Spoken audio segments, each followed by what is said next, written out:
4 দিনের সফরে মঙ্গলবার মধ্যরাতে জাপান যাচ্ছেন অন্তর্বর্তীকালীন সরকারের প্রধান উপদেষ্টা ডক্টর মোহাম্মদ ইউনূস। সফরে 7টি সমঝোতা স্মারক সই করবে দুই দেশ। সোমবার সংবাদ সম্মেলনে ভারপ্রাপ্ত পররাষ্ট্র সচিব আরও জানিয়েছেন, এই সফরে জাপানের কাছে $1 বিলিয়ন বাজেট সহায়তা চাইবে বাংলাদেশ।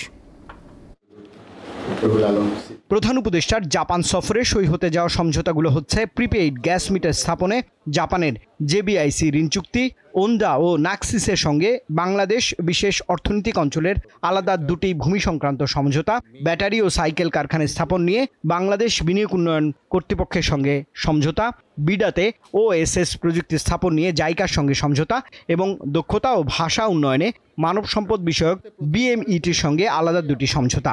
এছাড়াও বাজেট সহায়তা নিয়ে নথি সই করবে দুই দেশ। বাজেটারি সাপোর্টের আমাদের যে এক্সিস্টিং মেকানিজম আছে, আমি যতদূর জানি আমরা জাপান থেকে যত অ্যাসিস্ট্যান্স পাই মোস্টলি গ্র্যান্ট, কিন্তু এখন জাপানে ওরা আস্তে আস্তে গ্র্যান্ট থেকে শিফট করে ডিফারেন্ট ফরম্যাটে যাচ্ছে।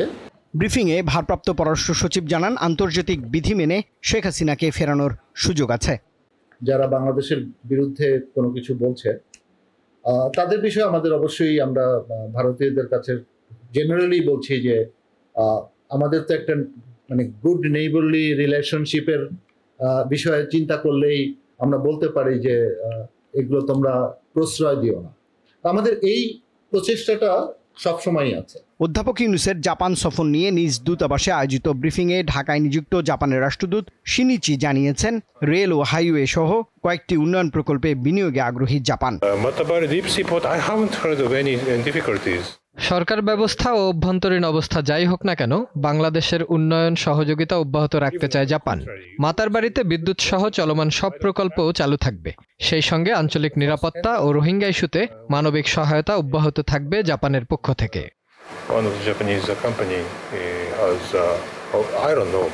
29 থেকে 30 মে টোকিওতে নিক্কি ফোরামের সম্মেলনে অংশ নেবেন ডক্টর মোহাম্মদ ইউনূস।